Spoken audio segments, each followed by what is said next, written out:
aux étudiants dans les meilleures conditions. mu des nag la ñu wax ci mbirum góor jigéen defe naa ñaar ñi ci wax kenn ki moom il est téméraire waaye du ma ko tontu je parle aux Sénégalais démb saisir naa moi-même le président de l'Assemblée nationale pour transmettre ko le projet de loi. C'est le premier projet de loi que je porte moi-même et je l'assume.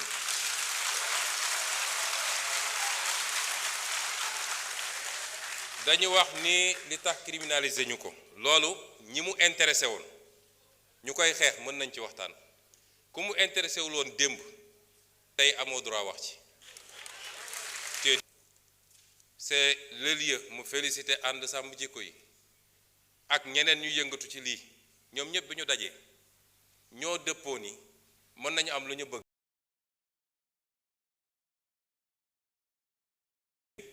mën nañu am lu ñu bëgg wala lu ko gën sax moo tax projet bi ànd sàmm jikko yi déposé dañ ko bàyyi ci délai projet bi ma def te sukkandiku ci loolu ak leen luñ ci yokk dañ ko bàyyi ci délit lañ ca bëgg. gis ngeen kii nañu ñi ngi réprimer les homosexuels ñun lu ñu bañoon def ñoom ñu ngi koy def dañ koy politiquer foofu ci occidentaux yi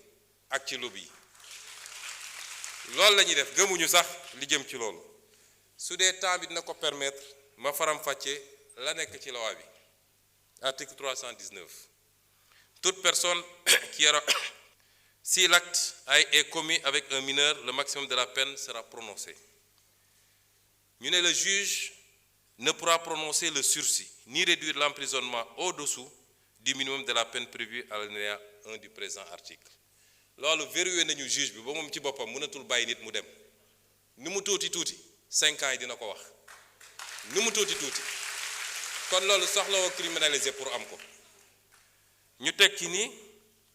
tout acte sexuel ou à caractère sexuel entre deux personnes de même sexe constitue un acte contre nature. ñu définir ko mësuñu koo définir tout acte sexuel ou à caractère sexuel entre deux personnes de même sexe ou tout acte sexuel à caractère sexuel commis par une personne de l'un ou l'autre sexe sur un cadavre humain ou un animal. Toute personne qui aura fait par l'un des moyens énoncés à l'article 248 l'apologie d'un acte visé à l'alinéa 3 du présent article sera punie d'un emprisonnement de 3 ans à 7 ans et d'une amende de 500 000 à 5 millions. loolu newuloon ci loi bi weesu.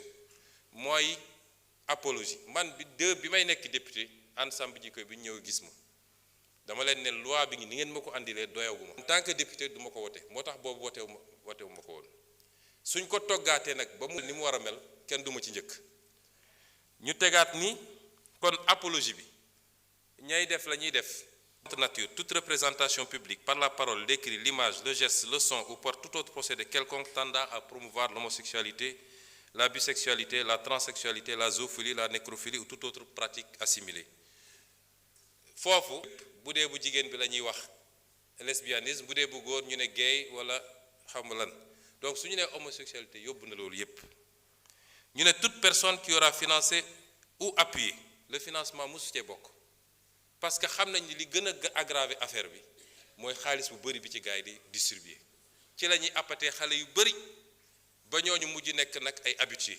ma am na yeneen loi yu ko pénaliser loolu du rek diggante ñi ñuy tuddee borom ñaari tur yi waaye diggante hétérosexuel sax nit mun na dem di transmettre volontairement moo xam góor nécrophilie toute autre pratique assimilée sera punie des peines prévues à l'alinéa 5 du présent article. Toutefois n'entre pas dans le champ d'application. génne ay bulletins de santé diggante enquête bi parquet juge d'instruction tous les PV sont dans la rue kan moo jox nit sañ-sañ mu ne diw am na cancer wala am na sida wala am na lii et ça ana procureur dañu war a interpeller tout de suite ñu koy def c'est des familles qu'on est en train de détruire par l'irresponsabilité de quelqu'un boo xam ne peut-être moom la mais doomam il n'a pas demandé ça léegi bu demee école ñu ne kii papam moo dafa am sida est-ce que moom amul sida au nom de quoi on le fait ak ñi nga xam ne dañoo jàpp ni ñoom la yàlla wàcce pour ñoom ñu wax ci lii ñoom dong am na ci ñu jàmbaar macha allah am na ci ñu ëppal moo tax am na ci kenn koo xam ne bi ma déggee ñu ne jox nañ ko sécurité dama ne ministre intérieur dama jëli sécurité bi parce que kenn sant ko muy génne ay liste di joxe ay turu jàmbur nañu waxante dëgg lii c'est une prérogative régalienne état ak ses structures ñoo koy gérer waaye xam naa liste beeg te suñ la nee andil preuve doo ko andil loolu tegul fenn nañu bàyyi loolu. ñu teg ci ni les personnes déclarées coupables des infractions prévues par le présent article seront privées des droits énumérés à l'article 34 du présent code pour une période de 10 ans à compter du jour où les peines principales sont devenues définitives. On parle ici de perte de droits civiques. Toute personne, moi je me donne wax légui, qui aura dénoncé par l'un des moyens énoncés à l'article 248 l'un des actes prévus au présent article sans en apporter la preuve sera puni d'un emprisonnement de 2 à 5 ans et d'une amende de 500 000 à 2 millions. Parce que nous nous permettre aussi du rek dénoncer sans preuve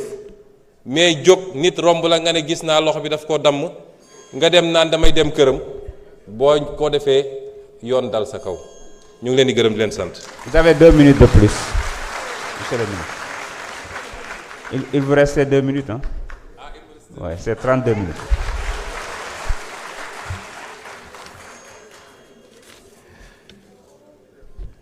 kon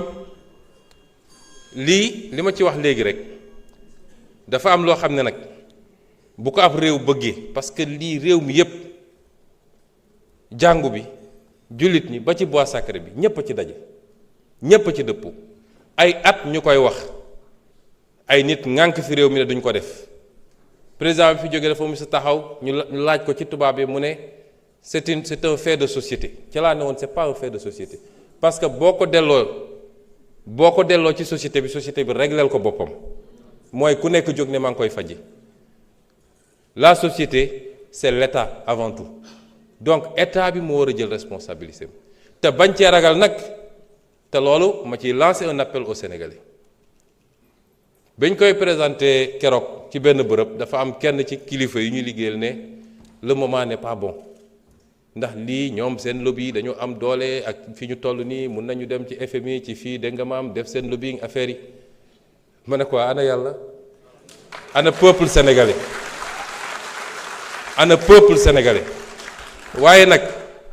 peuple boobu laay waxal ku ñaan am ay dirigeants yu souverain ñeme li ñuy def jiital seen réew da ngay ni def bloc derrière ces dirigeants là parce que fu la àdduna yépp songe wala ñu joxoñ la sa réew bu takkoo sa gannaaw rek dara mënul am lu dul ndam rek kon ñu ngi leen di gërëm di leen sant. Merci beaucoup. La parole est à notre